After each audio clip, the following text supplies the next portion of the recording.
రాళ్లను నడిపించే శక్తి అందులో ఉందని ఎవరైనా చెబితే ఆశ్చర్యం కలుగుతుంది. అవును, ఇది నిజంగా రాగి ప్రపంచం. ఈ లోహం పైకి చాలా సాధారణంగా కనిపిస్తుంది, కానీ మన దైనందిన జీవితంలో ఇదొక తెర వెనుక హీరో లాంటిదే. మొబైల్ ఛార్జింగ్ నుంచి ఎలక్ట్రానిక్ కార్ల వరకు ఇది ప్రతి చోట ఉంటుంది. అయితే అసలు రాగి ఎక్కడి నుంచి వస్తుంది? దీని ప్రయాణం ఎలా మొదలవుతుంది? భూమి ఉపరితలానికి కొద్దిగా అడుగున మన కథ మొదలవుతుంది. కోట్లాది సంవత్సరాల నాటి పురాతన శిలల్లో రాగి దాగి ఉంటుంది. ముఖ్యంగా కొన్ని ప్రత్యేకమైన రాళ్ల పొరల్లో ఇది ఎక్కువగా దొరుకుతుందన్నమాట. కానీ దీన్ని కనుగొనడం అంత సులభమైన విషయం కాదు. అసలు రాగి ఎక్కడ ఉందో గుర్తించడం ఇందులో మొదటి అడుగు. భూగర్భ శాస్త్రవేత్తలు నెలల తరబడి ఆ ప్రాంతాన్ని పరిశీలిస్తారు. వారు మట్టి, రాళ్ల నమూనాలను సేకరిస్తారు. ఆ తర్వాత ఆధునిక పద్ధతులను ఉపయోగించి ఒక అంచనాకొస్తారు. తవ్వకాలు మొదలు పెట్టడానికి తగినంత రాగి ఆ ప్రదేశంలో ఉందో లేదో స్పష్టంగా నిర్ధారిస్తారు. ఇక్కడి నుంచి గనుల తవ్వకం అనే భారీ ఘట్టం మొదలవుతుంది. ముందుగా భూమిపైన ఒక పెద్ద గిన్నె ఆకారంలో భారీ గుంతను తవ్వుతారు. దీన్ని బహిరంగ గని అంటారు. అయితే ఇక్కడ కూడా ఒక పెద్ద సవాల్ ఉంటుంది. రాగి ఉన్న పొర వరకు చేరుకోవడానికి ముందు చాలా పని ఉంటుంది.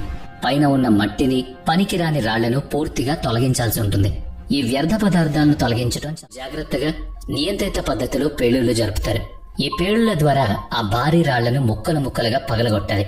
ఒక్కో పేలుడు మధ్య కేవలం 2 మిల్లీసెకండ్ల సమయం మాత్రమే గ్యాప్ ఉంటుంది. ఇదంతా చూస్తుంటే భూమి స్వయంగా ఊపిరి వదులుతున్నట్లుగా అనిపిస్తుందన్నమాట.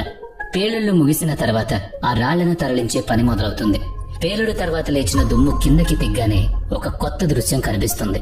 చుట్టూ పగిలిన రాళ్లు, వాటి మధ్యలో దాగి ఉన్న ముడి రాగి దర్శనమిస్తాయి. వెంటనే భారీ యంత్రాలు చప్పుడు మొదలవుతుంది.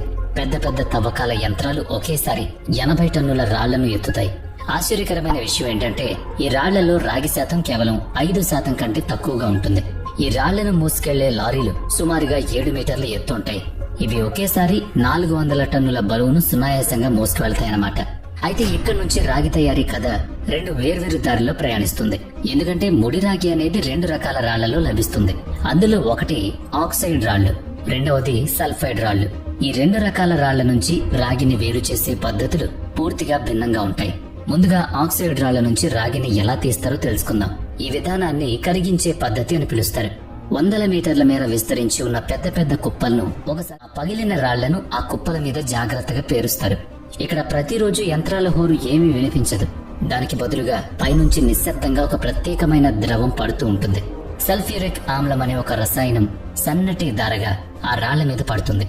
ఈ రసాయనం మెల్లమెల్లగా వారాల తరబడి ఆ రాళ్ల మధ్యలోకి వెళుతుంది, ఇంకిపోతుంది. అలా లోపలికి వెళ్లి రాళ్లలో దాగి ఉన్న రాగిని పూర్తిగా కరిగించడం మొదలు పెడుతుంది. ఆ తర్వాత ముదురు నీలం, ఆకుపచ్చ రంగులో ఉండే ఒక ద్రవం బయటకొస్తుంది. ఈ రాగి ద్రవాన్ని కింద ఏర్పాటు చేస్తున్న పెద్ద తొట్టెల్లో సేకరిస్తారు. దీని తర్వాత మరో ఆసక్తికరమైన దశ మొదలవుతుంది. ఇక్కడ సేకరించిన రాగి ద్రవాన్ని కొన్ని సేంద్రియ రసాయనాలతో కలుపుతారు. దీనివల్ల ఒక కొత్త రాగి సాంద్రత క్రమంగా పెరుగుతూ వస్తుంది. ఆ సాంద్రత పెరిగిన ద్రవాన్ని అత్యంత పలుచని లోహపు రేకులు ఉన్న పెద్ద తొట్టెలో పోస్తారు.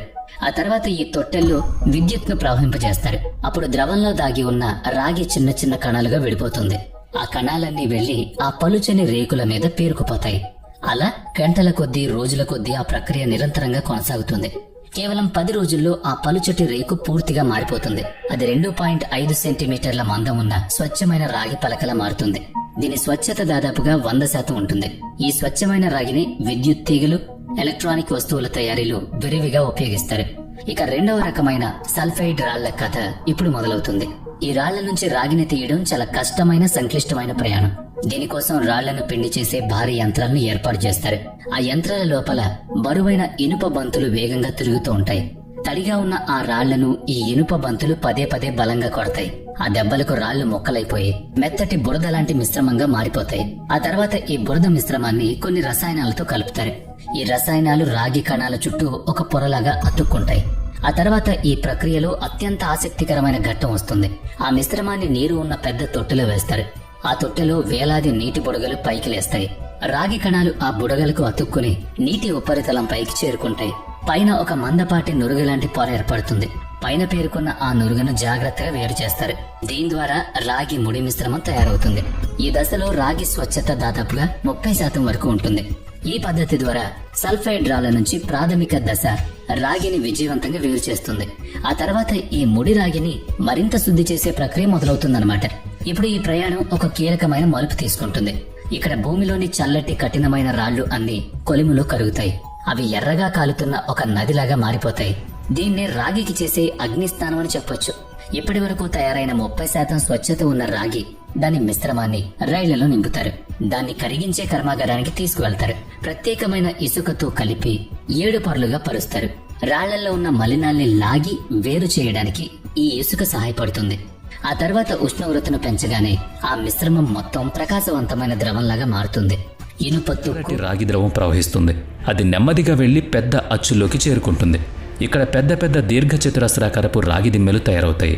ఆ తర్వాత వేగంగా వచ్చే చల్లటి నీటి ధారలతో ఆ దిమ్మెల్ని చల్లబరుస్తారు. అప్పుడు స్వయంచాలక యంత్రాలు వీటిని శుభ్రంగా కడుగుతాయి. అక్కడి నుంచి వాటిని మరింత శుద్ధి చేసే కర్మాగారానికి పంపుతారు. విద్యుత్ శుద్ధి ప్రక్రియ ద్వారా రాగిని 99.99% స్వచ్ఛంగా మారుస్తారు. ఈ కర్మాగారం లోపల ఒక సరికొత్త ప్రపంచం అన్నమాట.